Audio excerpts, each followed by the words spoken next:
Chérie, tu sais quoi? Ouais, bébé. Une vie sans toi ne vaut pas la peine d'être vécue. Waouh. Tu es l'artisan de mon bonheur. Je t'aime. Tu es la mer que je m'irai naviguer tous les jours de ma vie. Cosmétique. Et sache...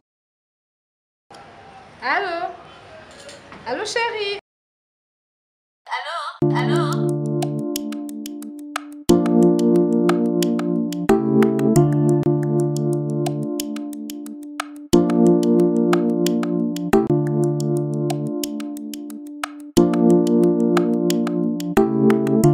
S'il vous plaît, madame. Allô? S'il vous plaît. Allô? Tu es très belle, madame. Merci. Réponds ta femme au téléphone. Non, madame. Allô? Ce n'est pas ma femme. C'est ma sœur. Ah bon? C'est pas la peine d'être infidèle. Si tu veux que ta femme devienne comme moi, un seul secret. Dulcie Cosmétique. Dulcie quoi? Dulcie Cosmétique. Dulcie Cosmétique, leader de produits 100% naturels. Dulcie crème pour le visage, enrichi au collagène. Pour l'utiliser, il faut appliquer toute la gamme. C'est laver avec le gel de douche et le savon. Après le bain, appliquez la crème dans le corps et surtout dans les parties affectées. Dulcie crème pour le visage, enrichi au collagène. Anti-âge, améliore l'élasticité de la peau, lutte contre le ride et autres effets du vieillissement. Voici les résultats après 2 semaines.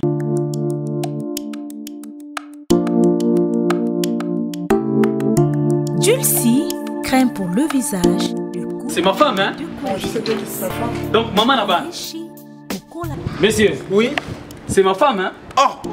Donc, maman là-bas. Oh. Chérie, tu sais que tu es belle. Merci, Dulcie Cosmétique. Enrichi au collagène. Pour avoir un bon teint comme moi, Karine Pala, un seul secret. C'est Dulcie Cosmétique.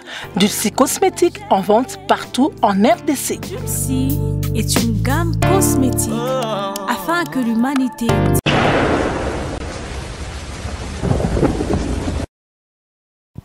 Très heureux de vous savoir nombreux de voir vos postes téléviseurs à travers le monde pour suivre votre émission préférée parmi vos émissions préférées. Tribunal, la Katia, chaîne Abino, La Voix du Peuple, une émission d'analyse et de réflexion sur notre culture roi qui est la musique. C'est-à-dire nous faisons avec des réflexions, avec des analyses, et vous savez que cette émission tout ça en collaboration avec Bino Bandeko la Bicho, c'est-à-dire tu peux ça idée pas parce que Bicho tout ça maïe les collègues batunions, surtout parce que tu y es mis qu'on réfléchit collègues batunions, parce que tu peux ça Bicho peut te dire à la moi idée dans Bicho et peut apporter quelque chose dans fonctionnement. Il y a artiste musicien la Bicho et Nabino va tout peut la Bicho à travers le monde boébi qui va apporter la Bicho moi correctif comme on le dit toujours que c'est une émission sans tendance tu as arrêté pour te défendre les musiciens mais sont le pakala mais te reconnaître la musicien en ça m'a comme malamu au tout le monde azana moi mbeba to me carapé ko lobela pour que makamnae et que des bons Bicho donc on n'est pas là pour ça la campagne moya pour déstabiliser l'artiste musicien. Mais nous, on est d'ailleurs des vrais fans au Barassou, Bamoni, Kamozo, marché, la musique, mais pas là comme des flatteurs, comme des fanatiques avec, ok, Kamoza, Mazoko, Lobate, alors que nous luttons pour que la musique à Congo et qu'il est toujours libre. Bonne année, n'a pas de couture, Botala Bisso, Botali Bissoté depuis Bandi année 2018, et puis nous rédigeons encore Tozo Senga.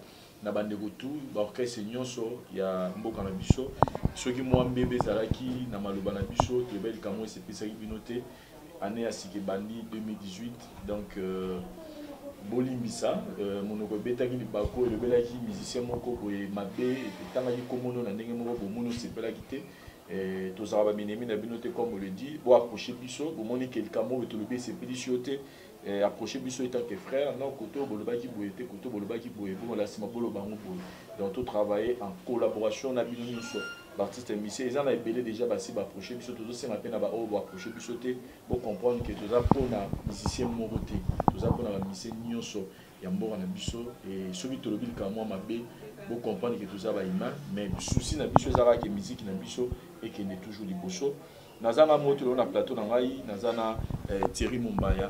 Moi en Afrique, bonjour. Bonjour Vincent Chiluzi, bonne année, mes vœux le meilleur, la bande de Réunion sur Hollande, et surtout que c'est une première depuis l'année 2018 et Bandi.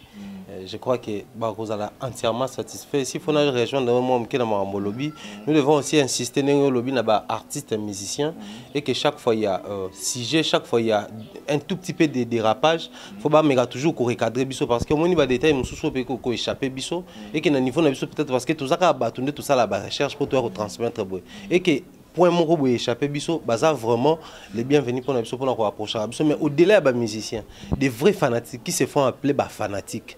Mais ça la rappelle des marches on lié place ya ko inquiéter biso ya ko benga biso ya ko tsama la l'aise to nini ou ya ko corriger biso ne ba moni la kana le mieux à faire ezalaka par exemple tant yo za na ba preuve za na ba précision moko boye ndenge na sepela mingi na ya monsieur Jacques Mosso sala mingi et chaque fois il y a proposition to bolobelo moko lui il a des preuves ou eza contraire na yango outing de la bino pour que bo travailler sous côté donc j'ose croire que la 2018 émission non seulement to sala on a bango mais ba ko accompagner biso pour la réussite.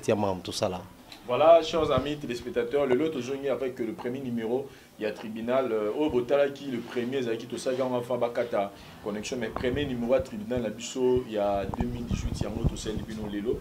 Mais nous voulons juste préciser que tout le monde a dit émission il y a papa chéri Jibem Piana au asala qui a combien et côté qui polémique et binisi ba vidéo ba 1900. Il va vidéo à Caladon, on a vu beaucoup de vidéos. Mais puis sur le lot, on a suivi notre frère Gino Caporeji qui a fait ses déclarations, qui a clashé, qui a libre à 10 ans à BCBG, donc il a les droits, ça a été. Voilà.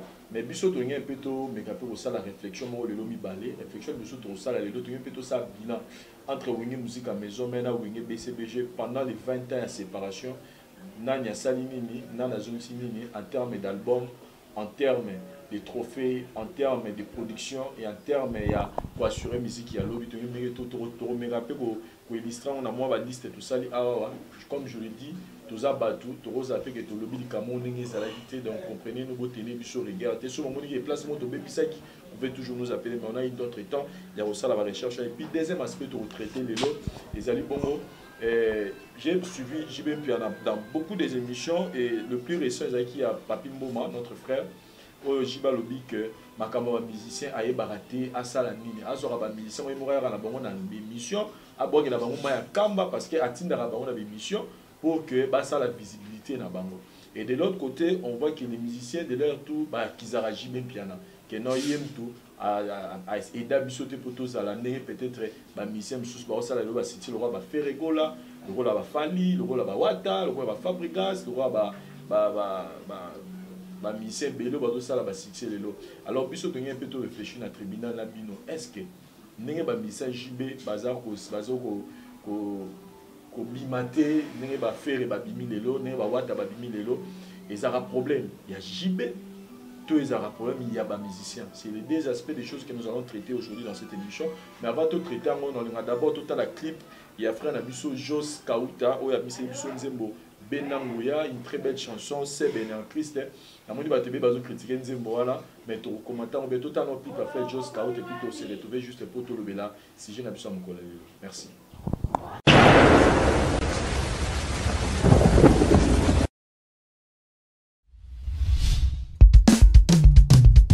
Yo moto swing olu ya koyoka nzembo yo 2018 pesa melio Rite tambwe soa Jos luwa suneli na luwa suwa domine la Yesu Simba nga Jésus Simba nga nkolo Simba nga papa Simba nga Jehova Simba nga kweyate papa nga na kweyate Banguna basanga niliboke po babomanga Botakate Nganga alobinga na kobongate Anoko bafandelinga na kobalate Simba nga papa Simba nga Jehova Simba nga kolo Simba nga yaya Simba na koyate Papa nga na koyate Banguna basanga niliboke po babomanga Baninga bazobalanga na zobalate Baninga babotanga na zobotate Baninga bazobikanga na zobikate Babela Yesu Babela Yesu Babela Yesu Babela Yesu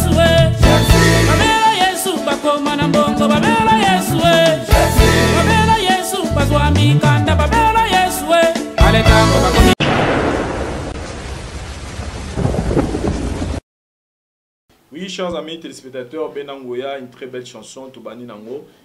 Pour démarrer mission la bicho la musique en disant mais ara tetoli la rabanze maman tellement pe il faut makino pe zara makino na kasi na koloma bina uta na lola donc avec les Joss Kauta wa zo la bicho azo yeba toujours kitoko qui est JB Mpiana Papa Chéri JB Mpiana c'est juste un esclave de la musique, un esclave de Dieu qui a pu faire fêter ses 50 ans d'âge na né oyo 50 ans d'âge na ye et pour ces 50 ans d'âge JB Mpiana Azali il fit le président Yawenge Musica BCBG 4x4 et aujourd'hui il est président de Wenge BCBG. Il est détenteur de deux disques d'or au Toyeba et TH et puis Titanic et plutôt TH n'a fait de l'amour à soit des disques d'or et grand gagnant des 6 palmes d'or, grand gagnant des 6 palmes d'or comme meilleur chanteur en Amboka na biso Toyebiango.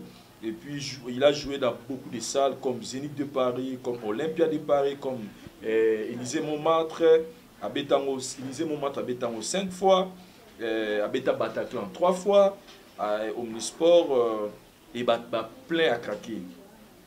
Et il est aujourd'hui parmi les plus grands hitmakers. Yambo Kanabiso Okelelo, Evre Naye Tilelo, Azot Misabalbom, mais Evre Naye Tilelo.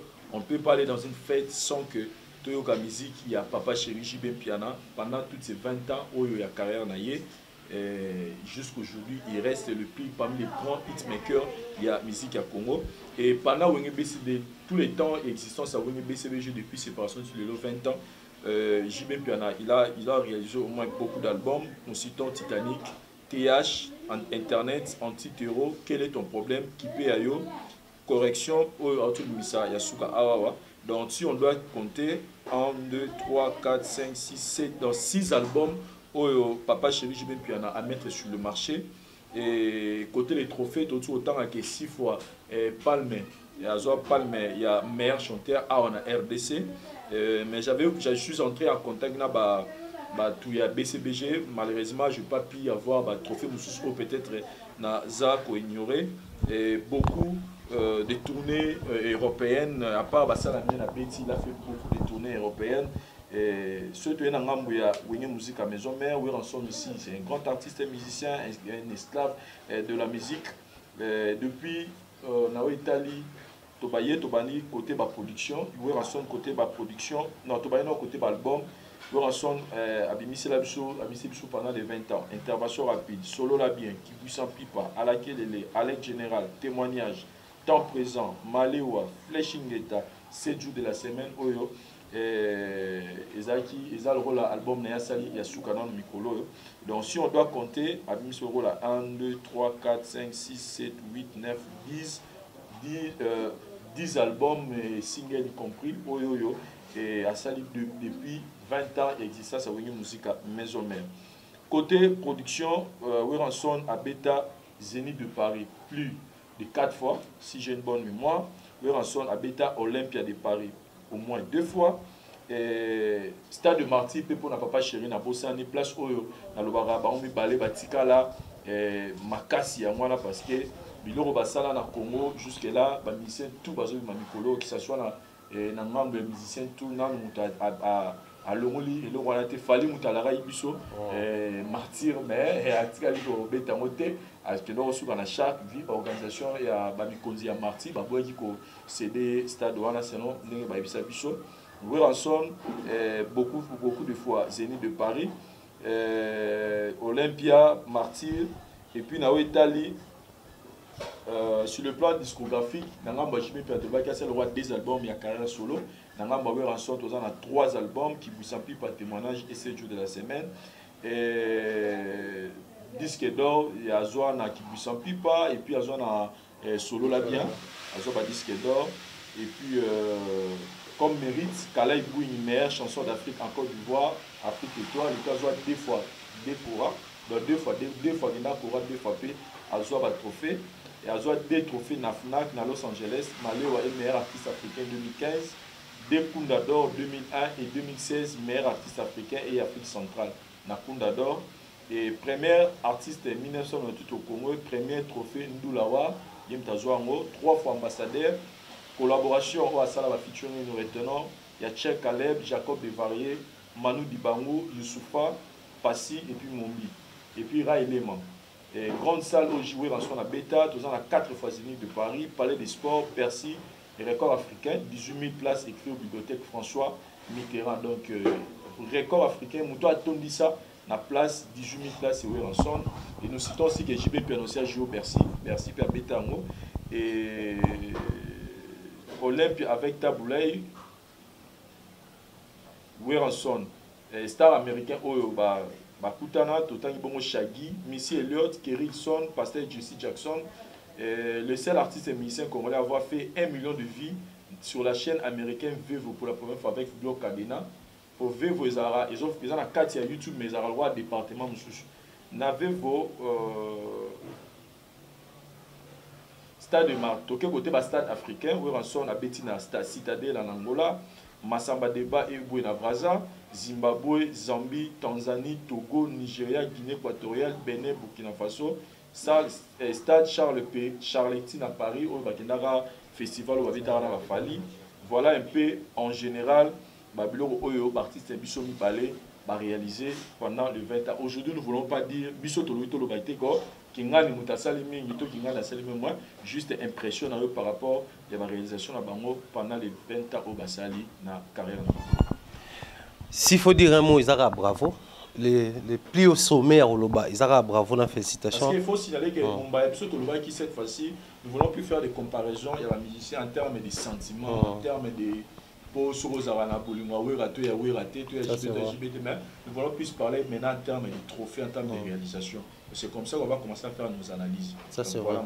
Donc, nous tenons à féliciter au moment à 20 ans de carrière, 21 à Lit, 21 à Bavan, Zemaré, 21 à Makamouébélé, Nakati. Mais ils ont quand même réussi à structurer l'orchestre. Ils ont accompagné, ils ont répété. Et surtout, il faut reconnaître les équipes Wenge, les équipes Makila, Monto, tout jeune. Mais ils ont commencé à vieux, ils ont petit moro, encadré. Donc, ils ont facilité déjà la première minute. Parce que les messages sont à la entre biso. Mais tout le monde a balayé qui m'a exploité sur Basali. Baza tout le monde faut féliciter non seulement pour na et salami mais beaucoup plus parce qu'il faut tout reconnaître que notre pays n'a jamais accompagné les artistes. D'une manière ou d'une autre, notre pays n'a jamais accompagné les artistes. En ce qui concerne les droits d'auteur, ils ne sont pas sérieusement protégés ici au Congo. Mais quand même, dans l'esprit, ils ont réussi à vendre des disques, ils ont atteindre un niveau que les disques d'or ont décerné. Ils ont quand même réussi à avoir un succès, un maigre moyen, un effort personnel, ils ont réussi à un niveau. Ils ont félicité. Il faut que Bercy, Olympia, à Betima Sikinité parce que lui-même il fait la promo. Aye au monde na kati wana mindele belé ba bon ba beti ba Bercy ba Zénith ba concert na ba salle mythique on ezaki ya communauté faut ça non ba fort faut ça au multiplier ba stratégie ba émission faut aussi na ba émissaire na yo kuna ba éclaireur ba ya ba préparer le terrain enfin production ça là. Il faut qu'on reconnaisse qu'à l'époque il y avait encore crise des médias. On n'avait pas cette facilité qu'on a aujourd'hui sur concert beta 1000 lelo après que Kemit va balancer sur YouTube. À l'époque il fallait attendre le week-end prochain dans une émission ya Awa pour biso total à donc c'était na ba difficulté ba communication ya ba makamobele mais ils ont réussi à faire ça. Et puis il faut voir à l'époque on a félicité bon car dans cadre de la félicitation ils avaient pendant mon tour à kin à Kepoto Sika na zu kutata mukanda mais samedi soir qui Robert a signé na ba risque donc c'était période moko yo ba qui na facilité à comporter batou na facilité à jouer esprit à baton en captivité donc quand tu as 2 personnes on est ba même génération pour ça la bongo nous ne pouvons que féliciter. Nous ne pouvons que féliciter en termes d'album. Tu as remarqué que depuis Maison Mère en a BCBG existé. Nous avons compté tout le monde que Maison Mère et Missy l'album est belé qui a gagné BCBG.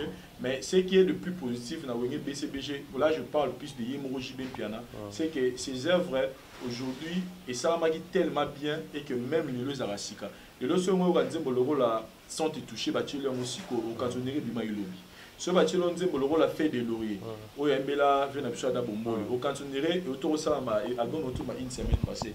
Donc, JB, côté positivité, n'a Yemoko étant qu'artiste et pas, il y a Bangon Nyonso. C'est qu'il a eu vraiment son temps à nous présenter des types Morobo et Sala Lelo, JB Penaz à Lelo.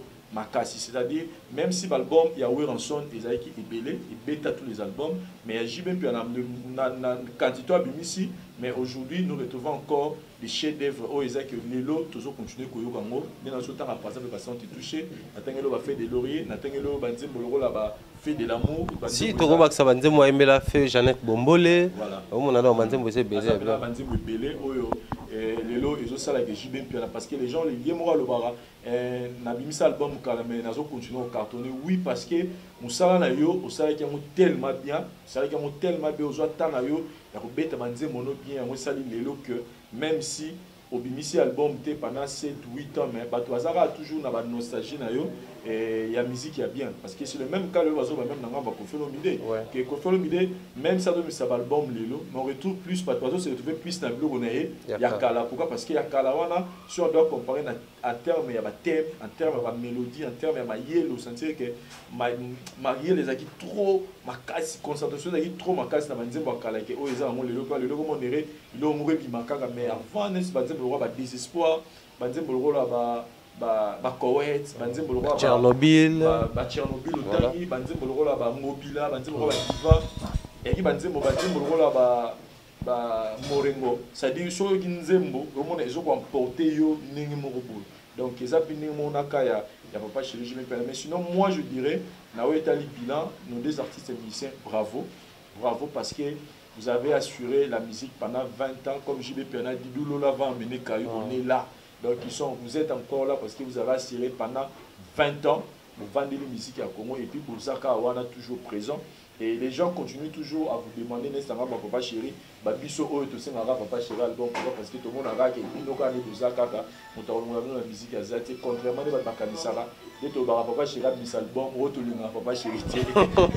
Non, mais il faut reconnaître qu'ils ont besoin de consommer bloc à Sika. On a des consommateurs et album, donc on a la pause à l'heure bloc à Sika, JB, puis à les gens, il faut nous comprendre mal, disent que tu es au diminuer à JB. On a vu JB a mis album, on a diminué. Alors qu'ils ont droit les plus légitimes à monter. Vraiment. Droit au sein album à Sika. Donc voilà, il y a un moment où on va faire le biso. Le biso de tout sengi, il faut ça. À servir biso. Donc on va trouver ça en haut na cadre wana. Thierry Mombaya, de l'autre côté de l'aspect très important. Aux ça la polémique depuis la nuit des temps. C'est ça si je mon co vraiment. Il y a des choses la polémique makasi que Weranson ba musicien naie oyo ba utapa naie bazo ko émerger par rapport à ba musicien ya JB Piana.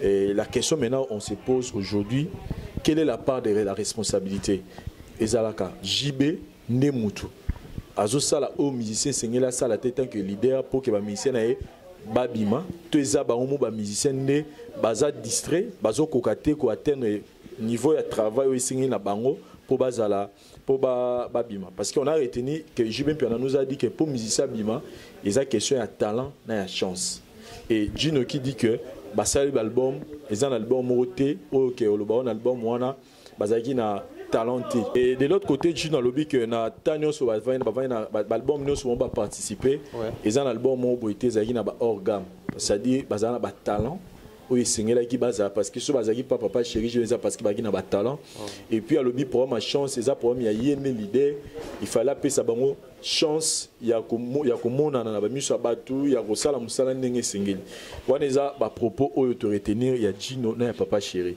pour na yo personnellement na réflexion na yo tout ça li pour na yo par responsabilité ça nan au tout ça la kelelo ba message jibe bazo ko émerger par rapport ya Weranson.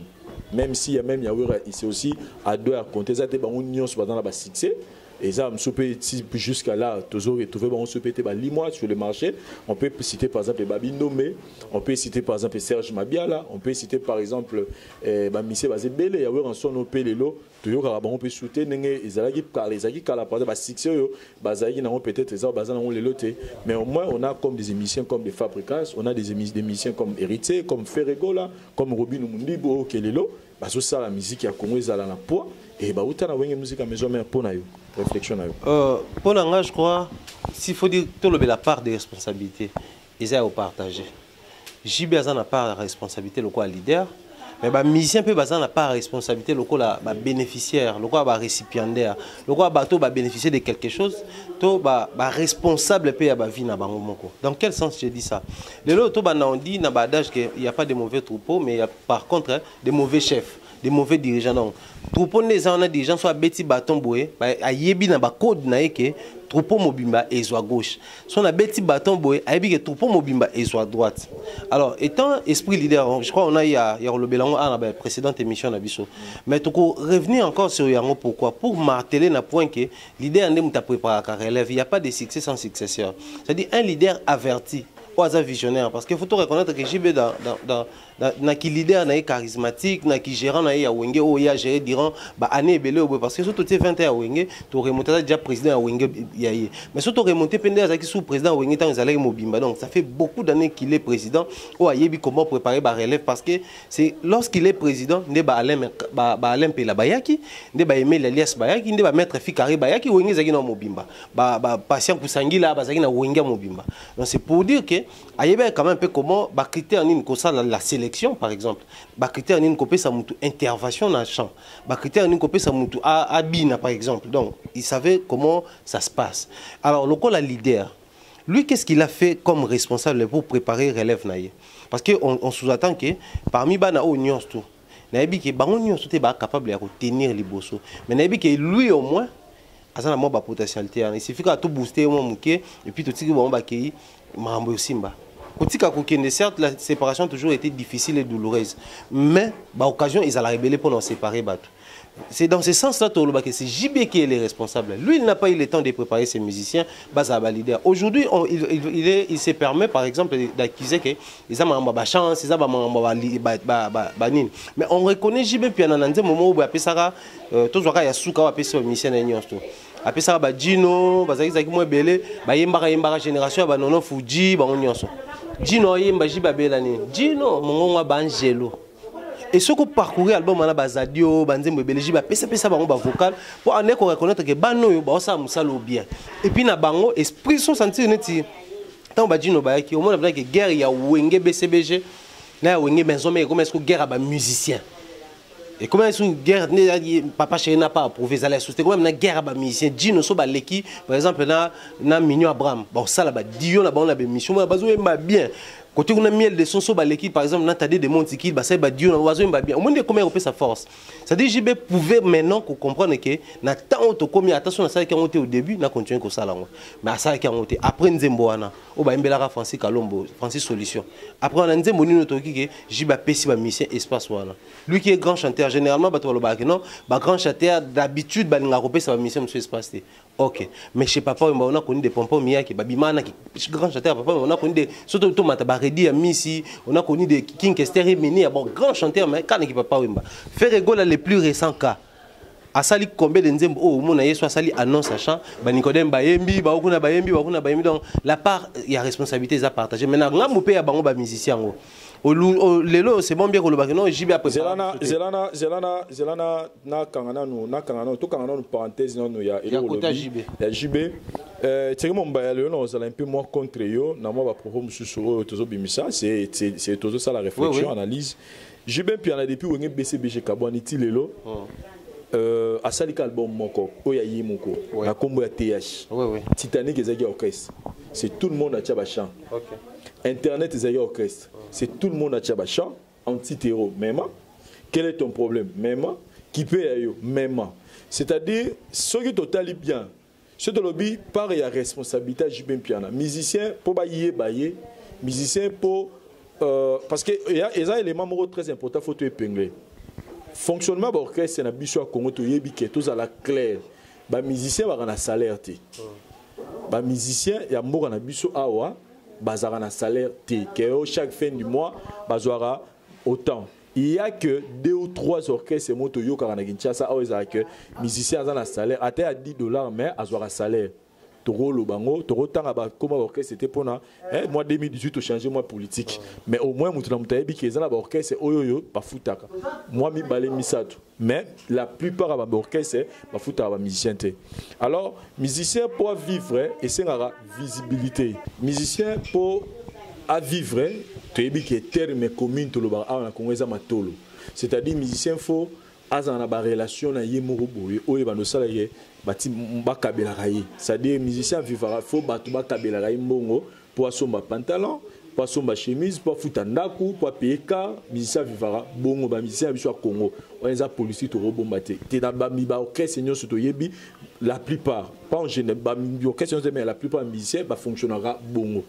Et il faut ce que yo leader oye ba repérer sa musicien na yo espace. Tant à orchestre parce que yo leader au foot à musicien té. Chaque fin du mois, on peut se tomber sur 1000 ou 2000 dollars ou 3000 dollars de monde à jouer qui a un moins de salaire, mon bureau permet à s'organiser. Ce que le leader, il faut que ça musicien espace. Musicien va faire ça espace nanim, va faire ça espace na album. Tant album est obima. Sur les albums là, le leader, c'est-à-dire musicien faut yemba et belé. Tant on yemba belé, à un espace et belé au dédicacé batou. To sur les albums, il y a un musicien, il faut que ça musicien chant. Pourtant, on peut se chant et ça avec un chant à oteka on monte à moroboy raisonnable et puis bah dédicace c'est aux albélé parce que tous les dédicaces c'est en on a 80% des dédicaces c'est musiciens. Waneza et puis tant on peut si musicien chance il y a Rochan Zembo c'est-à-dire musicien a la présence sur la scène pendant un long moment. Vous comprenez? Et ce que ce qu'on a ngamba papa chéri Jibé Piana. Au moins que Bablo retour tout tangi JB le fait. Déjà JB tant apprécié des temps tout déjà ce que JB qui gourmand. Tu regardes parce que JB ne faisait que des albums na yemuko. Qui a mis ça album chaque album il y a yemuko. Là on pouvait dire que ah JB a olingo bimisaba na te. Mais si on voit aujourd'hui de l'eau album gara TH ya JB mais depuis tout c'est pendant 20 ans il existe ça au BCBG JB n'a fait qu'un seul album mais l'album ne se tikali et ba musicien mais comment vous expliquer comment pouvez nous expliquer aujourd'hui que si JB ne fait pas sa part étant que leader pour faire pour plaisir ba musicien. Je vais expliquer en disant ceci. On a suivi JB Piana récemment chez notre concert Nana Boduga qui dit ba wenge wana ibima na moto na ngati Bawera et les autres. Là, on doit reconnaître qu'à l'obéi par rapport. Non, mais attends, nous parlons par rapport à JB Piana. Nous parlons par rapport à JB Piana. Quand il parlait, il a connaissance des causes en école. J'ai pari fort que JB Piana, il a des mots pour expliquer Mambaloba Kiwana. Ça, j'ai pari fort. Et puis, il est conscient. Bon, après, ben, il change encore, il était un Roland Mambon. J'ai compris que JB comprend ce qu'il dit. Si aujourd'hui il y a des moussaka, il y a Batutu, il y a Biro, ils persistent parce qu'ils ont des positions là-bas, ils savent Mambaloba. C'est pas par hasard, nous avons JB qui se permet avec son charisme, mais il se permet à Kekolba Makamwana. Nous devons réfléchir non, des fois. Et c'est la même personne de JB Piana qui prétend que côté où on est beaucoup jeune frère Naenda Rosa incapable de ça, je ne pense pas. Et qu'est-ce que je dis Nini n'a pas explicité. JB Piana c'est bon bien passer par ministère Banzembo. C'est bon bien passer par bien mis dans vocal sur ba Germain de ba ministère Bayemba, sur qui ba ni ba ministère Bayemba. Mais à l'époque peu ba salaire ba succès. En fait, pour moi c'est le succès, mutu azana succès des fois préparer successeur nae. Or, pour préparer successeur, on a l'esprit où il y a des gens qui Petro Nangaso na dae, watika remplacer en ouera jamais rouboulé le bon. J'y jamais rouboulé le bon. Mais l'esprit a ko pérenniser clan na bino ezala etikale ou mais là, vous avez ces devoirs au sala. Or, meilleure manière au sala c'est dans des stratégies. Prenons les cas il y a jeunes frères na bango oh lelo bas simbi génération. Faire go là il fallait pour pas. Bien des gens ba téléméla absolument tout le ba mission faire go là bas connu plus que ba mission fallait pour pas. Mais prenons les cas, Fally Poupa aussi a fait donner un album, il a consacré pour ses artistes. Botsa Banzembo, moi, qui est Roka Banzembo, ya Batumsunde et Yokana, Yaminge Yokanate. Alors que tu as TKP Banzembo, Banzembo, on peut pas promo, mais stratégie d'accompagner en côté. Or, au moment où générique a Fally Poupa Yemba, Binana Bango et Sala Carton, période d'animation meilleure générique, n'a pas trace et Banoza numéro 1. Mais l'album entier est Kita. Prenons les cas à faire rigoler. Ba mission est basal Banzembo et simité quelques missions parce que les albums na yemoko. Mais ceux qui bangon na ba vocal ne mute sala ke babima et puis azana ba stratégie na lelo yo so mission longo pas faire gola ke kota pas wera so ne sala ba succès et ça ba carton. C'est pas parce que faire à clashara wera. Izaka pona wana te mais ça parce que ba mission peut toyebi bango pe. Lelo par exemple mission lokola yena ni toujours Kamoro aux avena simple. Ba mission ba longo pas faire ah on a vu Jenny répondeur, on a vu ba longo ba ke kota kuna. Itaki makele là mais et pas ya Jackie P. Et pas JDT. Mission on a bien un ministre d'ambiance. Dinara. Allons pas côté pas ouvert. Nami tu as pas ouvert. Yé comme t'as au moins ça va vocal sur JDT dans la salle. maintenant na lobé la on a ça mission ça la carte c'est parce que faire il a eu le temps il y a qu'on rendre ba mission visible non seulement na repé ça bango ba vocal non seulement na repé ça bango ba nzembo mais na ko partager na bango stratégie esprit wenge o sala ke na wenge ba grand baza ba wera ba Adolphe mais on a la possibilité de détecter ba Emilia c'est de ça que je parle mais JB dans son grand cœur on l'a dit dans une émission ici JB c'est un rassembleur JB il a réussi à rassembler ba thème rebelle na musique na Jiba parmi les premiers bateaux à Salaki parce que ceux qui choral à Wenge au monde que Wenge et Jibe au choral dans les arendés mususu qui a quartier latin qui a émené à pesa so baténor. Par là Jibe vraiment il est dans les bons mais à côté à préparer parlant des stratégies ba makamsusu là je dis Gino il a raison. Gino il a raison et ce soit toqué na part na bango na bané koloba. Gino il a raison. Mais de l'autre côté, avant que tu parles pour te faire de part à JB, de l'autre côté, on a un peu réfléchir. Il y a un moment, JB a mis ça dans PPU.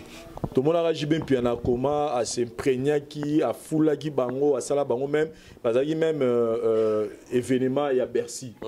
Et après comme ma pipi on a poto tous les pipes parce que période dans les années période moi polémique ah Bajil qui benz Bario Bajidel il faut génération si qui y a na wenge. Et tout le monde, tu es pas avec toi comment ça fonctionne. Bakoli tout ça va nini. Ce qu'on a vu ba pipiou pour accepter ça public au esengaki et à la fin je me perds la même ba pipiou on a poto tout le monde ba pipiou on peut bango tout la musique. Ba exiger non allons l'orchestre on a nyon son micro sauter bango ba olongwa. Voilà.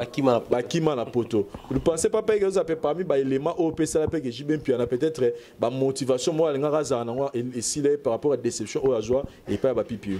Je me perds na mutu. Aza mutu na makila na mailo kwa biso eza en situation mo weko komelo lelo par exemple toujours Camoro typique moi c'est aboyo olinga ipeka makasi na niveau 80 qui na 80% aboyo qui no passi te mais koko mapena moi si mususu 80% kaka mais aboyo et écroulé donc pour dire que aza mutu eza normal pe biloko bongo pe eza l'une des raisons to kana basangwat que après départ héritier na ba coulisses to banada ko yoka mo mission moko te a chance au héritier soit na maison mère c'est-à-dire chance au wera pesa ka ba musicien a pesa son moto te ADT à lobango même na ba vidéo banda ko ça va bien chance au to lobara na musique ezali chance ya mutu ye moko nzamba pesiye to ezala leader pourtant je pas ki musicien lo rebimisa reza talent na chance côté talent tu veux que na talent n'est pas na bango ba peut-être ko perfectionner to ko pesa sous ligne bien l'air d'orchestre mais côté chance par ya responsabilité à chance wan ezali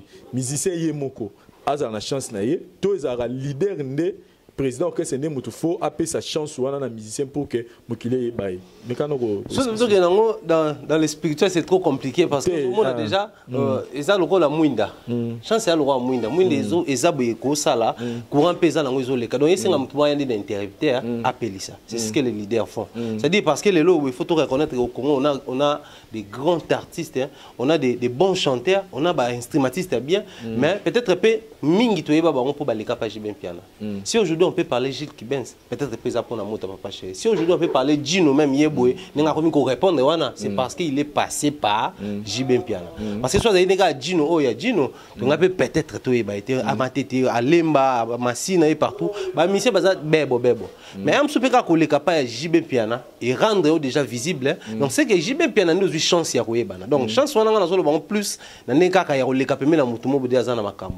Mais mutu abota mangana grâce na étoile na mais grâce à mutu se manifester mutabota marana na étoile na chance na mais tous la sco to me rappelle ce que juger makamango sur boy to tanga ba musicien au baye le la musique ngo et comment ça ndenge so nini mais to suka non album par exemple ya kipé ayo to suka na suka album kipé ayo en tout cas ba musicien au tout bana na BCBG ba non na bango za koni je peux citer Rio je peux citer Gidel je peux citer Gilles Ben je peux citer Sai Shangenge en tout cas au Satur il y a BCBG auto yebi to yebi ba mission wana nyonso soki toke par exemple lelo na orchestre ya Koffi Olomide so na biso tangela 5 musiciens oyo yebi nde to yebi ba Gino nde to yebi ba Fuji nde to yebi ba Gilles Kibens otangela nga bango lelo te donc cela veut dire que soki eza pona ko yebana ke mukile yeba ke wana Gino wana Fuji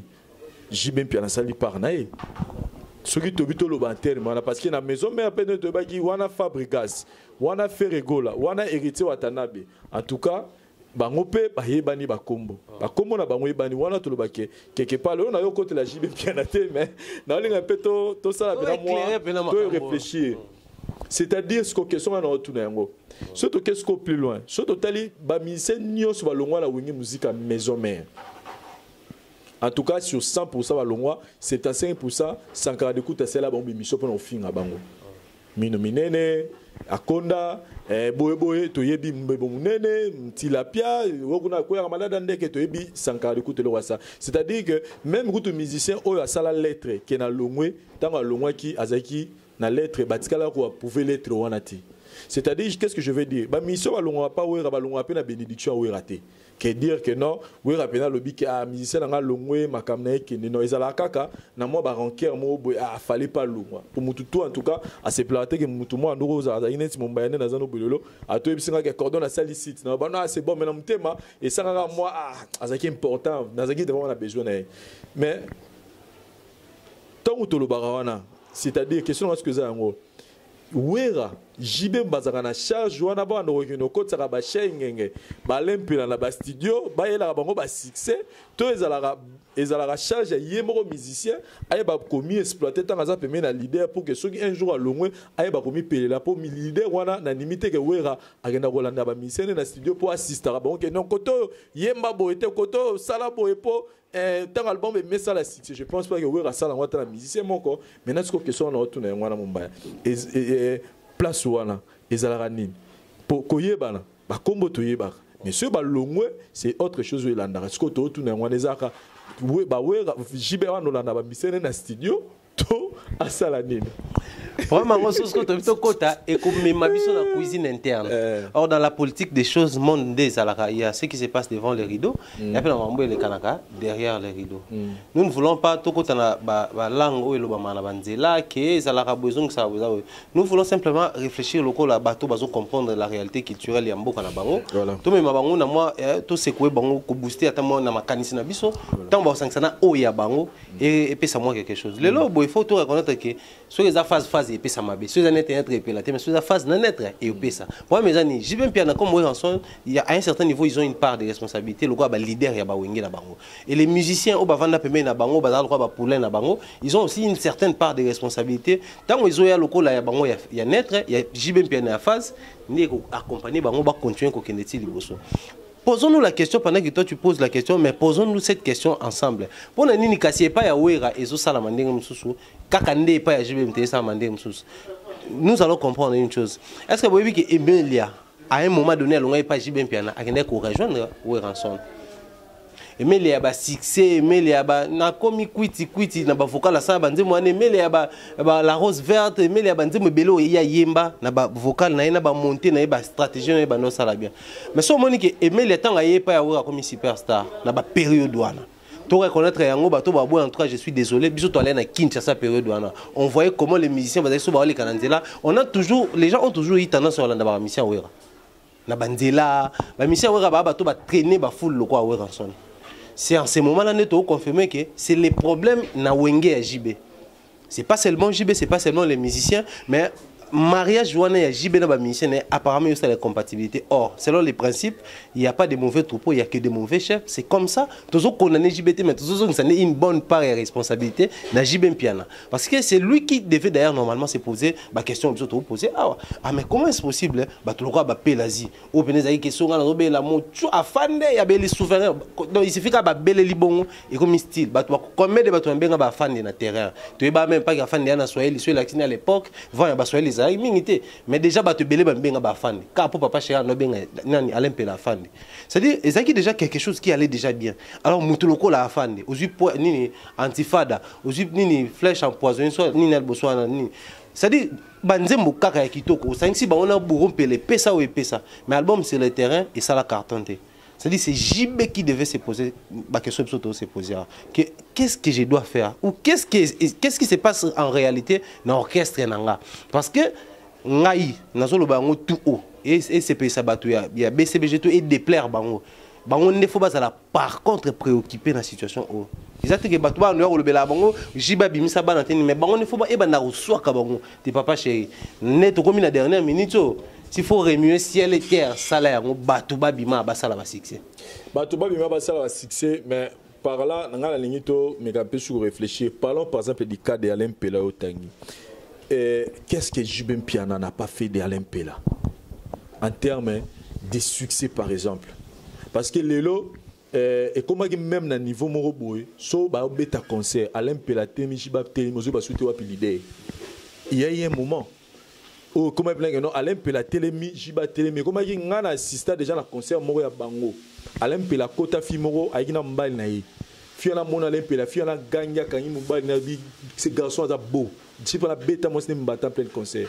c'est-à-dire net nga na va na mosi na moi c'est nga mola Alain Pela kanye na akanye nga na nzoto pour Alain Pela beauté na ye c'est-à-dire qu'est-ce que Jibem Piana n'a pas fait pour que Alain Pela ça la succès au ba fali na ba faire ba sali par là qu'est-ce que je vais dire à ce qui concerne parce que les gens ont tendance toujours à comparer carrière il y a mon ami ferré tous à la claire tous mon ami ferré tous mon ami héritier tous mon ami Fabregas ceux tous ont même la maison mère en haut tu vas pas me dire que carrière il y a Fabregas et ça n'est mon carrière à Gianni mais à Gianni a marqué a marqué winge carrière il y a héritier ça carrière n'est monté na Serge Mabiala to na Babi Nombe alors que Babi Nombe moi d'ailleurs j'ai dit les deux artistes musiciens préférés dans la winge musique à maison mère non trois ils ont ferré Babi Nombe et JDT donc ba vocal na bango ti le long matoyi na donc na baraté mais oyeb sanga te que lelo Babi Nombe to JDT ba mankaki ba moyen oyo ozana performance offert azana ngo lelo c'est que nous devons se comprendre quelque part JBT na ba gi marambi ya talent la chance quelque part Rose en a raison pourquoi parce que bango nyonso balangi na wenge musique à maison mais sur les allègues que wera mtabimisa bana il fallait que bango nyonso bazana au même pied d'égalité mais nous allons remarquer que bango tout bazana au même pied d'égalité donc il faut comprendre une chose que lelo faire egola eza bilo musupe za daba destiné papa wemba tanga saki viva la musique tala viva la musique ndenge zalaka batu babime belé mais tu vas pas me dire que ça musicien oyo a marqué pour que le King Kester menea na habité et un musicien mota marqué époque koleka par exemple Peridi Amis to Stino Mubi c'est-à-dire Orobi misano batu belé mais ça na batu moko boy o mona ke et puis eza mamne si King Kester menado eza la ngoma marambo etanga maki nango déjà marambo za bon so po ni pas jiba ta mutu zala to kende zala kende zala kende za ce qu'on a kende na ok malembe et ça déjà batu roi ba tolo ba vérité tala net par exemple le concert au Fala Betina Mali tala plein au asali toi tu penses que ça rapport fallait ebo yeba to ebo bina to po to soki po na nini te et ça maram sous ça déjà et tanga mari déjà ça là bon même yebo a satana te aux place aux alelo même faire nenga zana faire ngana ngana ça sala ba uta pas faire ba l'exemple peut faire à Novana je pense par l'exemple même na ki koso au faire à no laver na ngiri ta douche à no laver les yango mais quand tu viens aller faire à no kotana cantine là où il avait il pensait que un jour aux alelo ça veut dire qu'il y a aussi une notion il y a temps ils appellent ba musicien musu lelo o ba surano na ba kikoso o lo ba osana ba boina vie mais lobi ba oza le gata musu ba falina ba faire le la musique na biso ça nous devons reconnaître ça maintenant pour la part il y a Jibem Piana il y a un élément très important au photo yeba c'est que moi je dis que musicien peut faire yeba pe oyoye au sala na vie to lo ba non ba musicien oyo to lo ba le to lo ba non oyo ba bima parce que musicien le rôle à Alain Pela JB a fait ça qui opportunité nyonso.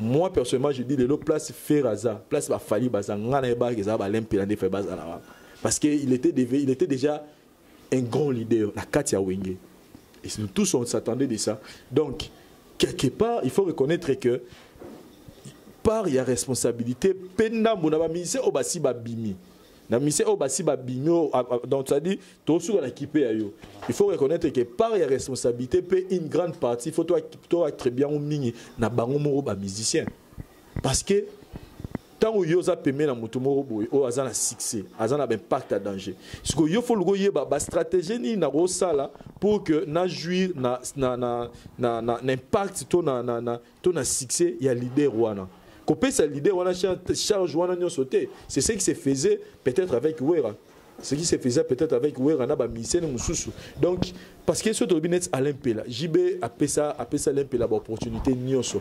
Mais on se rencontre à la fin Alain Pela perdu. De Tutu Kalouchi par exemple, et de Shengenge. Nous avons la Shengenge, un grand artiste dans le talent.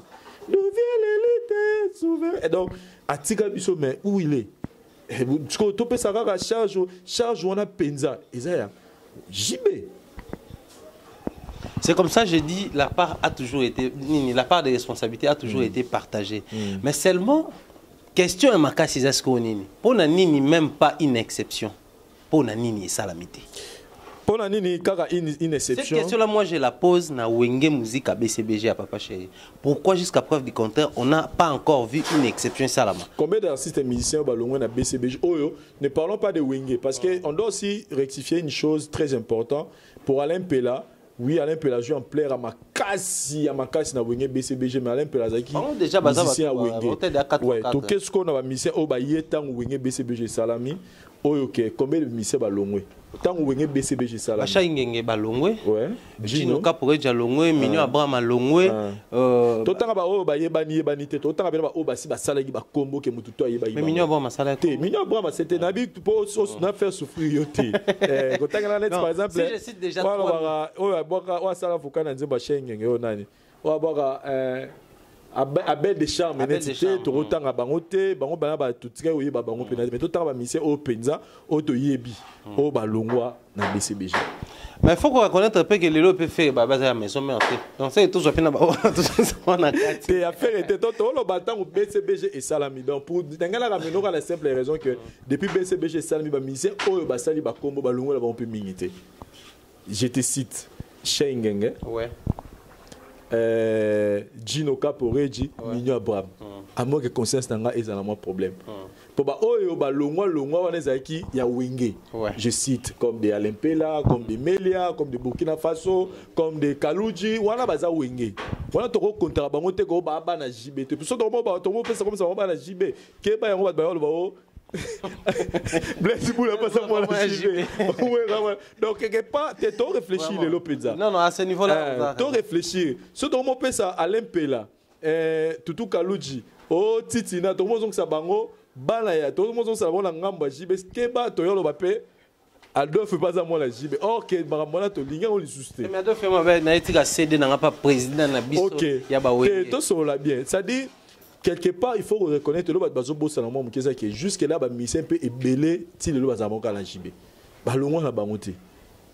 Mais une chose qui est vraie c'est que depuis la nuit des temps, ba mission Weranson, on irait bazara hein donc ça dit on a beaucoup de polémique d'ailleurs comme mutawera bon na bona ngami ko loba mingi mais en tout cas ils vont souffrir nazala mutu ya mutu tango bango balingi ezala bon dans sens na loba s'il faut dire quelque chose je vais le dire parce que aujourd'hui nous souffrons d'une hypocrisie oh peut-être bango nde ba léguer biso yango nous devons combattre cette hypocrisie là à un certain niveau nous devons être sincères envers nous-mêmes surtout tout va kaya wera ensemble le loba bien mutawera to ndimi yo boyango menga na ndimi pourquoi na ndimi parce que JB Piana qui est grand parce que on reconnaît na kata JB Piana un esprit de grandeur. JB Zaka grand.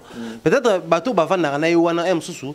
Ba on peut ba comprendre que tu vas na grand to apprendre la grandeur parce que la grandeur ba apprendre na rango. Mais Weranson qui a toujours été accusé na ba monyoso. Mais on reconnaît que Weranson pouvait créer des stratégies juste pour nous comme sa mission est célèbre. Mais il y a une stratégie ni ya makasi JB asala pour Shengenge ngaza célèbre.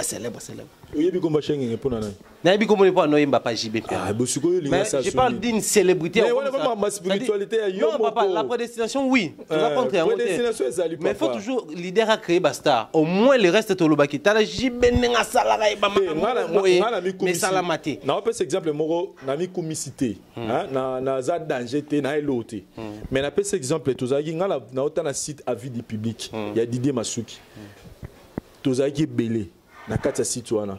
Mais oyoyo a évolué oyoyo ke a posé comme on est na ba niveau moko boye. Batunyo so bayebi so ezanani.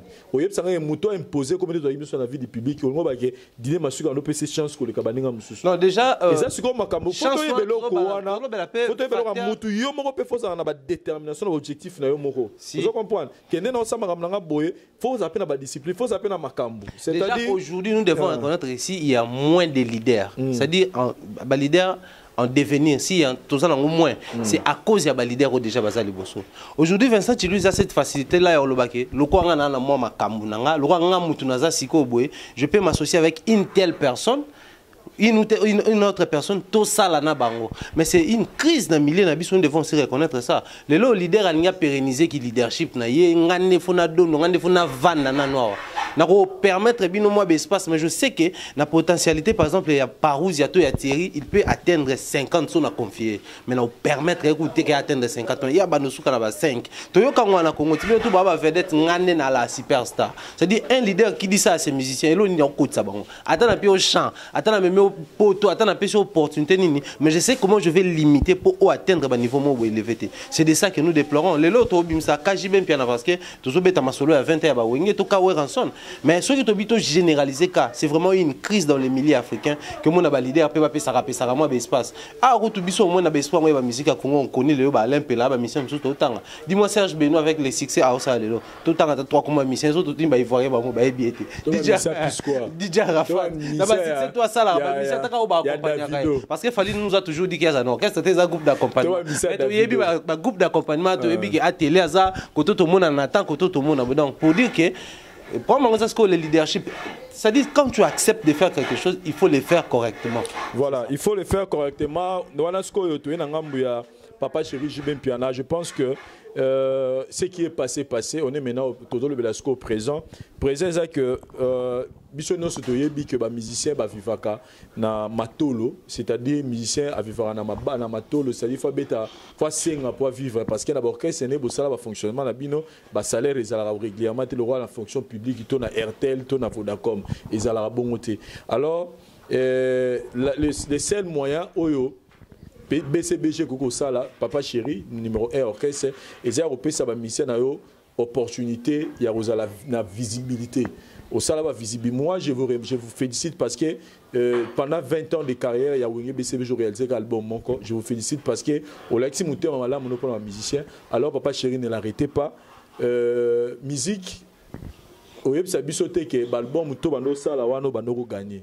Il y avait peu de fois vous perdez le temps mais vous vous êtes déjà Jibin Piana parce que vous avez eu le temps de travailler vos chansons, de travailler votre personnalité pour que vous allez Jibin Piana même sur ce album vous allez Jibé mais mission va dépendre de pour ça lobby basa Jibé oh le l'autre va continuer à assurer et le seul moyen pour assurer ça il y a sa visibilité ça chaque samedi dimanche na ville visibilité zali batu mokile mona bango et mokile mona temps mokile zo mona bango de osala ke ba attirer lelo par exemple ceux qui ba tielinga faire gola ah na rio ba bisinga mbongo yango pesa musicien mora boaka on pesa na pesa faire gola parce que faire gola azana ba musicien na ba na visible pendant nga ba faire na ba musicien faire so tchenga par exemple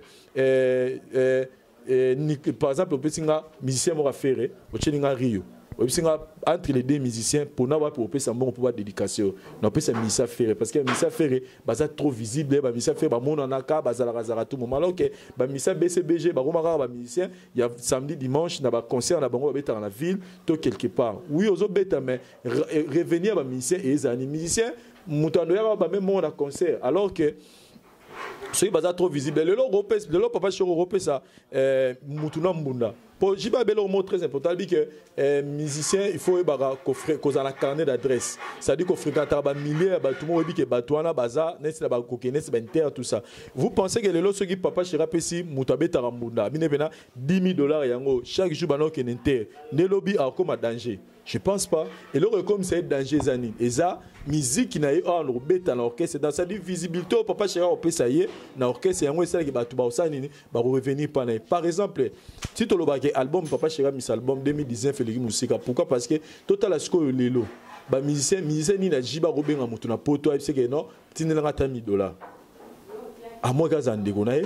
À moi gaza moi sinae à moi que bazana ba faire mo mais ba fano ba bota parce que ba to ba kabela mamu na ba poto na ba pesa ramongo na idée na ke ba boaka ye azana pour ça comme on ba do tanga bi sambongo il s'attend quelque chose de retour que ana pour ça libanga ce qu'on a mis so fali fabriquer ce que toi to pour la album jibe ko album ebimate a préféré bon on a appelé ça nata musicien Fabregas ayemba ya boire avec appelé ça musicien jibe OK ay mukolo album ebimate donc quelque part les autres travailler na défaveur ya ba musicien parce que jibe puis anato mission sous album te aux danger TH nini album na liboso fait de l'amour et ça ba chef d'œuvre o etikali libela aux anons la problème mais ce que bateau baza pemé na wana ba musicien koloba ko lelo ba o bazo bimisa ba o teka wapi papa chéri et ça des fois ils araba sacrifice pe busalaka oui ça ngate ko ranson tanga misaki flashing eta mission so de flashing eta et beta te donc et simbate album wana ki independence rapena album nes par exemple temps présent simbaka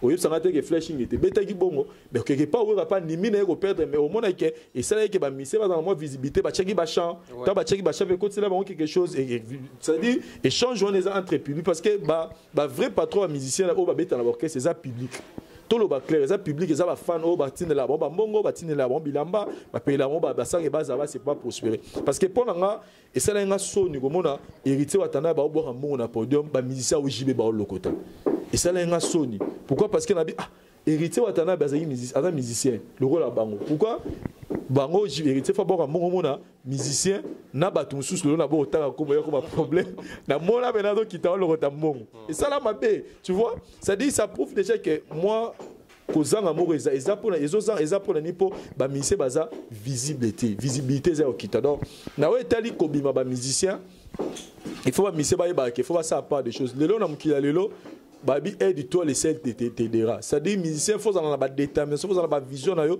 il faut sambela nzambe na yo église na yo que no sambela na nenga ba principe ouais tout solo là parce que tout est spirituel ça dit place que no sambela na pour makamne ki libuso faut sambela na nenga busolo cause la tête ben piana asa lo makamute yo moko ro s'imposer na orchestre na biso za le roi mutu le roi Mbasi wa ça ça m'a pas fallu tu sais qu'Mbasi s'est imposé na Canada donc ça fallait et aujourd'hui na F victime il est le plus connu le solo et ba musicien F victime sans il est le plus connu après alors on a des télé ba mbiaka ba mamebele ba beta depuis batala temps mais Mbasi trop visible la fier na jeune voilà c'est-à-dire ba message jibe faut ba ebeloko wana ke bozela te papa chéri aya bano bamno ale yo ya kalelo papi mboma yambela nga ete bino moko il faut bosambela ya solo faut bokluka makam na bino mais nga papa chéri lo to senga ya ngwana donc mutamta sala par na ye papa chéri oyo go ça les araka rendre ba mission visibilité et ça la toujours permanent comme vous l'avez fait pour na ba mission tout le ba jino ba siba ba sege ba mission tout yo comme on po ba za pemena papa chéri donc so ba papa chéri te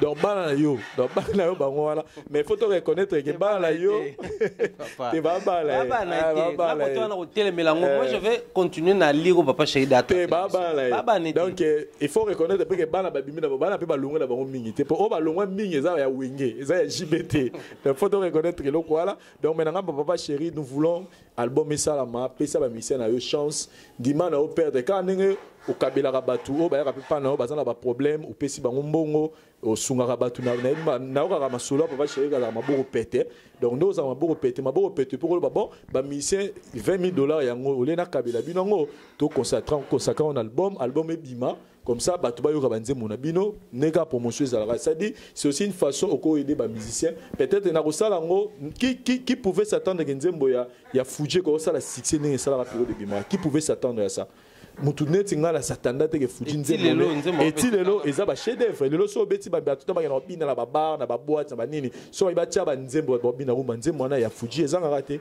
donc et lelo c'est la Fuji il faut continuer au sala ngo pour que Fuji visibilité na ye mata mais lelo oyeb sanga te ke mutu pena ni chose a besoin pena ya ke ayebana a obenga Fuji te pour Fuji mukolo album ebima eyebanité pour Fuji comment on est na TV amona na raté pour Fuji comment on est à maramnenge za à l'heure où nous sommes à so batinde na TV ata so batinde chaque jour la routine tout le monde en voilà donc ata ça dit et donc on le na TV eza souté donc papa chéri lo to sengi oka lelo yangwana biso to bike par responsabilité na yo ezaraka visibilité ba mise quant à vous bo luka bino mo s'imposer ne pensez pas que ujiba olano na studio pa no yo bo ke lo mungu ato mapamboli non fais ta vie fais votre carrière bot muta ba par na merci Thierry Mombaya je pense que to lo ba mingi mais ba commentaire au lanami na se ba ba ba sala ba toza pour ça puis ça ba commentaire mo réfléchir ba réflexion ko finga en tout cas boluka place musu parce que biso ata bo fingi et ça rappelle le tene papa chéri le ba Thierry Mombaya Nino Roba qui ça par rapport à sur le pays sans oublier que président Denis Ngambani déjà Kinshasa la grande dame Julie Kitima Martin Bokanga Motema Carmen Fontes badota la biso Chegna le tête plan direct à qui nazo cliquer micro fort oh tiga boye la leli voilà un mot par rapport à Marno Sosololi donc s'il faut dire un mot moi je vais vite parler avec Papa Chéri. Il faut reconnaître que les lobes, Papa Chéri nous a offert la musique aux Arabes, la champagne. J'ai appelé ça le champagne. Or, tu as bien le principe de champagne. Sur la champagne, plus ces eaux, mais là, plus ces eaux ont valeur. Parce qu'à Tigui, sur la champagne, il y a $100 000. Tu vas niquer à bouiller. Alors que tu as besoin de champagne, il y a $50, plus ces eaux, mais comme 10 000, et comme 50 000, comme 100 000, quoi, ou à la biso, Jeannette Bombo, il y a 100 000, recto verso, il y a ça, bien. Donc, on a besoin de musique. Il doit penser d'abord, il y a biso mélomane. C'est-à-dire, moi, je suis la bouche des mélomanes. Mélomane Bazan a besoin de Papa Chéri. Il faut reconnaître qu'il y a seulement une classe au bar à concert à Papa Chéri chaque dimanche. Concert à production et il y a une nostalgie. Or, ceux qui sont mis à Air Robina, pour Papa Chéri, Bina Ratilelo. Malgré moi, mais Papa Chéri, maintenant, côté Robina sans faute. Parce que Babylon, Mingo, Toromo Bina à concert à Papa Chéri. Ils ont bleu à Sika. Chantamissine a créé Arabakri trop. Chaque concert à Papa Chéri, il y a Sika, au coup de danse à Sika, au coup de cri à Sika. Toi, on a besoin d'en citer.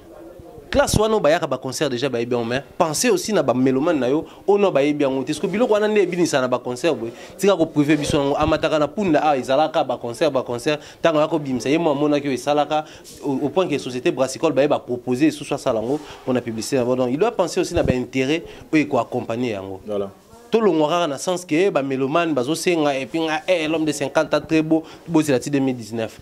Ok, mais par rapport au pays à intérêt, il y a toujours des côtés positifs. À tel qui à 90% simité, mais 10% on a ici et même rappelé makamususu, et comme un peu la production, et comme un peu bien qu'il se produit déjà. Donc, il doit vraiment penser positif, il doit vraiment tenir compte. Il y a moins de 3 autres paramètres, ou peut-être jusqu'à preuve du contraire, réfléchir sur y. Et puis, s'il faut seulement parler des moyens, je ne pense pas qu'il y a un manqué. C'est juste question stratégique, question administrative. Les autres salles qui va bien album or, bataille la paix en réalité. Il y a beaucoup de jeunes qui vont faire face à la musique à Congo, qui vont jouer la biso appel. S'il faut commencer à compter, dans Nigeria à l'époque, je ne sais pas si on pouvait compter qui, mais aujourd'hui on peut compter. Surtout qu'il y a Ghana à l'époque, je ne sais pas si on pouvait compter qui, mais l'autre on peut compter. Surtout qu'il par exemple dans Mali. À l'époque, on pouvait compter Salif qui était un musicien à un festival, mais aujourd'hui on peut compter Sidiki. Alors, on taper dans le terrain, peut boyer, musique peut bêtiser Tobini. Donc, en face. Il n'y a pas maïs, il y a quelque chose. Voilà. Donc Papa Chéri doit se lever. Avant de passer à Nobani, il n'y a rien en face. C'est maïs. Mais à l'instant où nous sommes, en face, il y a quelque chose. L'eau commence à mener caillou. Donc Papa Chéri doit se lever et faire quelque chose. Je crois que c'est ça la musique qui a Congo bien. Voilà. Papa Chéri doit se lever et faire quelque chose, comme vient de le dire. De la part de Papa Chéri, ce que album, ça va nos carrières solo. Papa Chéri, il est libre de faire sortir son album quand il veut. Mais vous avez un groupe, c'est fonctionnera. Il faut, pour se retrouver, il faut visibilité pour que Koti Saka. Koti César, il y a samedi, dimanche dans la ville, mais Koti César, il y a le monde entier. C'est-à-dire, l'album Papa Chéri, pour intérêt à Bango, pas à yo, parce que yo déjà, c'est bon déjà par rapport à Makambo, papa Makambo, déjà Papa Chéri, vous avez œuvre na yo. Oh le lo ato betino sur album, te ka banzem wana. Chaque vendredi, samedi, dimanche, à Baroulim, balema d'ailleurs, après vendredi, Bayaka, Kaka, Mona Ora Elengi. Mais ce qu'on pour les musiciens, ça plus de 8 ans sans album sur le marché, et ça parce que ils ont la visibilité, ils ont la visibilité, ça est belé, ou peut-être mais en vrai dire, ils ont dérangé Bango. Donc, moi je ne suis pas venu ici pour Moussaka, c'est la mission. Traitez-nous de ce que vous pouvez nous traiter, Moussaka et tous les autres, Roger ML qui nous incite, Facebook, en tout cas, nous, on n'a pas besoin de ça. En tout cas, la moto azota la biso na l'issue à cela comprendre que nous ne sommes pas venus pour dénigrer JBM. Nous sommes en train de dire des choses vraies. Ok, ils ont intérêt. Nanouya. BCBG puis il y a des musiciens. Donc les musiciens on va poser la visibilité, on va poser la maralamo qui est liboso, il faut fonctionner. Et Papa Chéri ça 8 ans sans album sur le marché et zo bon ba musicien mais zo continue encore un plus Papa Chéri pour ya zanaye déjà Papa Chéri. Donc pour l'intérêt de nos artistes et musiciens bazana vongé BCBG, je pense que beau me capé ko revoir décision là. Bo ya raté na ba internet pour finir rabiso tout ça réflexion bien beau pour beaucoup s'agit que tout ça va alors que ba musicien là tant ce beau va na ba bazo lela ke ma maison fonctionner te ba copé karami na poto ba bengaté même na kinawa soche musicien par exemple les psychotobi musicien il y a JB. Vous comprenez? Tu es musicien JB, na musicien tam sur affaire ego là, ba yo choqué. Ba on peut ça na imbo. En tout cas, clairement, on peut ça, mais ils appellent chiffre. Et puis, à on peut ça. Ouais, on gagne plus ces amis, ça fait parce que Missa fait, déjà, il fait un musique, album là sur qu'est-ce que j'avais dit? Déjà, premier sur Zoya déjà. Après, premier sur déjà, j'ai faire ça l'album, ça dit, on sentit que l'orchestre est en activité, l'orchestre est fonctionné. Donc, l'autre single, le but très important. J'ai Nani, j'entends Missine, à ça, à crime sous j'entends Missine à ça là. Et banda roye mama na ba concert et ça li succès na concert et si le cas na concert alors que concert on les a attendus sur 400 500 personnes or ce qui bimi sur le plan intendé RDC Mobimba et ko bati la pays j'entamsine succès moboto aura moboto gaz mobo j'ai notre ça succès mikolo en tout cas à cette ici pour alipo ba oche à tout moment na molière et celle qui ba tutu ba yo qui mututo a s'attirer na atambolo banda ba mikonzi donc j'entamisi peu de même crine mo rosa pe et ko kangape kin et baxile pe makambu na ndenge ya makambu na donc c'est là où nous nous réfléchissons donc j'y vais piana à me rappeler puis le musique il y a ba iTunes musique à YouTube et côté ça que musicien sur bimisi ataba au pirato mais au moins on gagne à Haïti on gagne à YouTube il paye quelque chose donc et c'est un peu de réfléchir sur cet aspect des choses là au lieu de venir nous inciter biso ba chronique kwanga biso ba zoba to nimi mais au moins to ce qui pour la vérité to nimi to kufa pour la vérité to lo bango kaka mais pour na ba musicien bino pe par na bino bossa makam na bino bozela to pas chéri ala mngana tonga la musara les keno les gapa pa bimo mato et sala makam no mutu na mutu zana vision na po musicien qui liboso Thierry Mombaya merci Cheveri Mouzango, le très spécial du président Batali Bisso, quelques dédicaces à Mandego. Salutations spéciales et bon retour au président Adonis Ngambani Mbambi, pas président à JSK, pas président à Bissonioso, ainsi qu'à sa chère femme, épouse et son cœur, à Gigi Gili Kitima Feza Ngambani depuis les USA. Pourquoi pas Prince Orilael Ngambani, Kokomis Ngambani et Cheveri Mouzango à Kinshasa, le très spécial du président, paradis fiscal et les grands conseillers, Tobaxeri Wanapo, en tout cas, la conseil pratique et ça bien Makasi Lelo, Martin Bokanga, les soldats américains, Carmel Fortins, moi c'est à Pembe, et toqué d'un côté à Londres, je vois mon mentor Jean-Claude Longangue, ainsi que Maman Rose Fallait à Longangue, toute la famille Longangue, les petits excellents Longangue, les petits partenaires. Blaise Wallon a toujours na Kinshasa déjà Zanabiso na Kin donc et ça la bien très bientôt là tous à penaye à assister biso pe na tribunal nenga sengaki et ça la plaisir également na batuto ba soutenir biso de près comme de loin aux États-Unis Lili Moubiala Sarah M Kalange des États-Unis Regan Fadi pourquoi pas et ba vena biso toujours continuer ko présenter ngo na bande réunion so bazo ça biso ma beaucoup de près comme de loin na ba manière nyonso voilà Coco Mills Colette Ngambani Mbotebele Prince Orilael moi na mkina ba succès nae Mbotebele je vois mon frère Ange Mondi ya Metio la nakati ya Dubaï Kenya namoni Guy Laurent le prince de Nairobi namoni commandant Poupou namoni Lukio Balt place aux Alpes mi mauvais Rami Amis na Dubaï Mbotebele place aux Ali c'est cas sont vraiment on a habité quoi c'est cas sont Mbotebele c'est cas sont déjà une fois ce qui c'est qu'à son Mbotebele puis nous vous signalons que l'artiste musicien Capucine le Boka a biso album Akito qu'on a rombo il y a double face de très belles mélodies je vous invite à aller sur YouTube intemporel une très belle chanson comme lui-même le dit la musique est bio sans microbes et puis banzemba bien za ba petit Jésus ba ça featuring na Fabregas vraiment Capucine a s'y prendre biso na invité bino nyon so bokende ko consommer album wana sinon merci na bandeko tout botali émission de loin de près na bandeko tout bokomela biso na ba WhatsApp na ba réseaux sociaux nyon so boya rapona tout partager non pour na wogeno finga na ba YouTube wana merci na bandeko tout wana et merci na pause ça au caméraman assuré à Sira Bilila Lelo et l'actualité continue sur votre site merci bye. Chérie, tu sais quoi? Ouais, bébé. Une vie sans toi ne vaut pas la peine d'être vécue. Waouh. Tu es l'artisan de mon bonheur. Je t'aime. Tu es la mer que je m'irai naviguer tous les jours de ma vie. Et sache... Allô? Allô, chérie? Alors?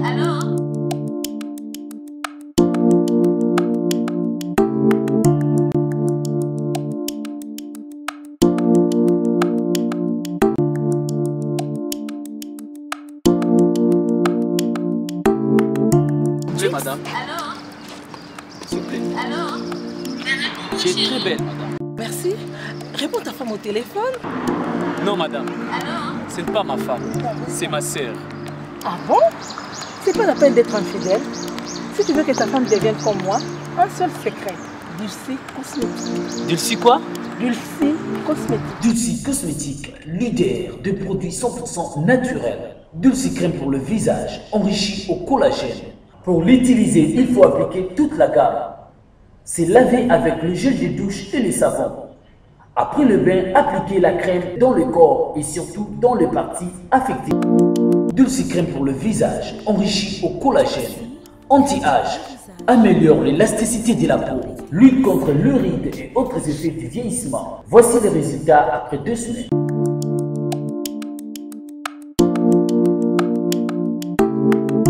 Dulcie, crème pour le visage. C'est ma femme, hein? Je sais que c'est ta femme. Donc, maman là-bas. Monsieur. Oui. C'est ma femme, hein? Oh. Donc, maman là-bas. Oh. Chérie, tu sais que tu es belle. Merci, Dulcie Cosmétique. Enrichi au collagène. Pour avoir un bon teint comme moi, Karine Pala, un seul secret. C'est Dulcie Cosmétique. Dulcie Cosmétique en vente partout en RDC. Dulcie est une gamme cosmétique afin que l'humanité entière en tire profit. Dulcie.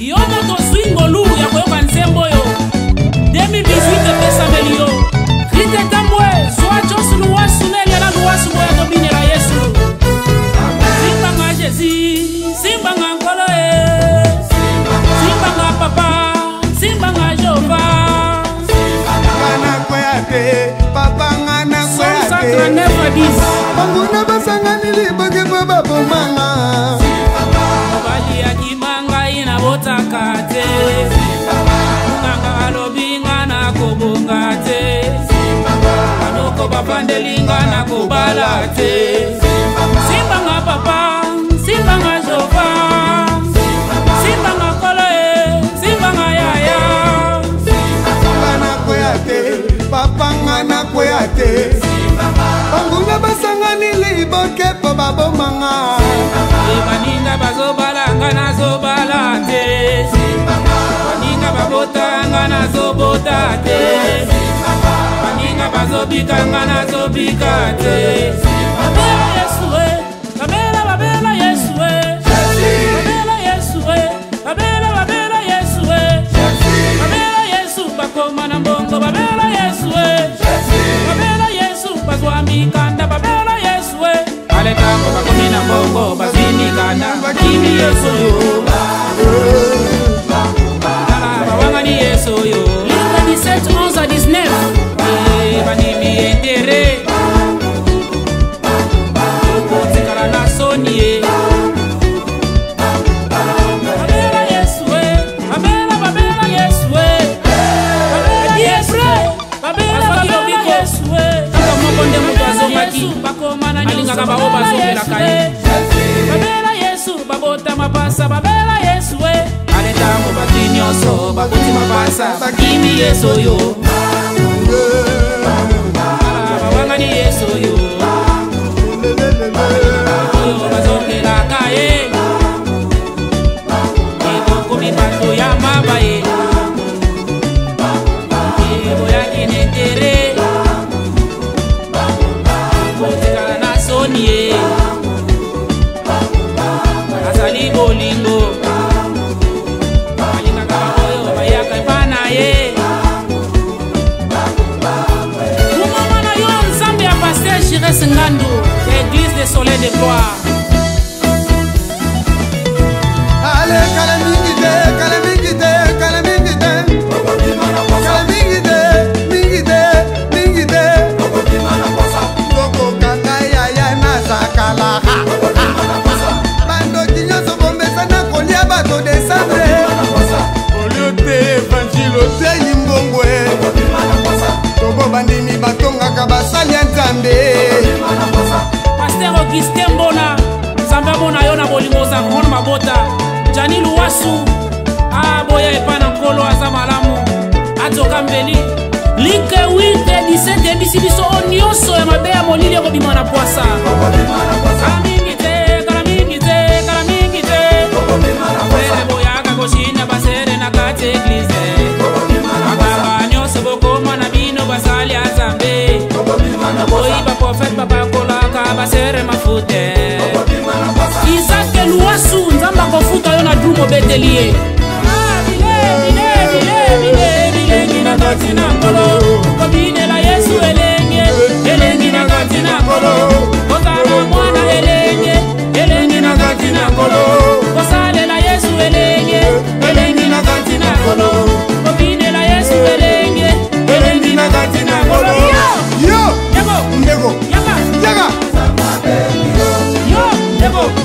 Yaga! Lorine au Congo! Yo! Ndego! Yaga! Narite Kupa! Yo! Ndego! Yaga! Mapela Jimbongo! Papa, mama! Boya! Bakoko boya topina bilengi! Eze elengi komona bakoko lokola nisuka mona bakoko! Oye komitangwa famille Luasu!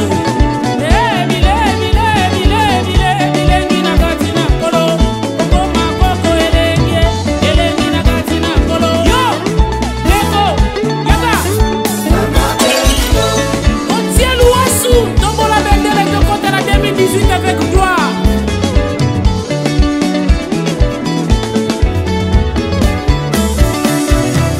Allez, benda seroyo, alinga kako sambela te. Benda freroyo, alinga kako bondela te. Benda papoyo, alinga kako sambela te. Ah, tuko benda benda.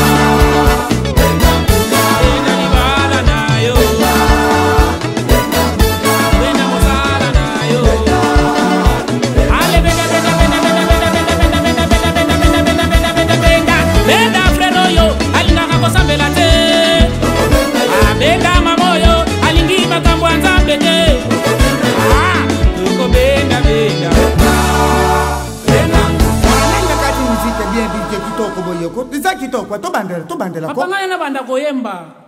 Obanda koyemba isa mabete kuyembela Nzambe mwana na. Te papa muziki ote muziki wana. Muziki nini disusu? Kasi muziki obaliaka batu te.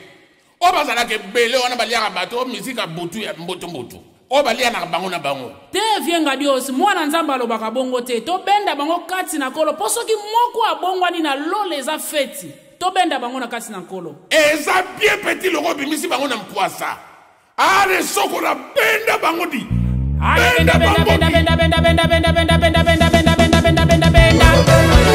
bakuluna bakoma kosalela Nzambe. Tote ya banganga bakoma kosalela Nzambe. Tosengi ba Kristu batika ba doctrine na pamba. Ndeko benda. Mama Pasteur Kaiba Geneviève de l'église de Metepe na Ngiringiri. Nzamba pambola yo.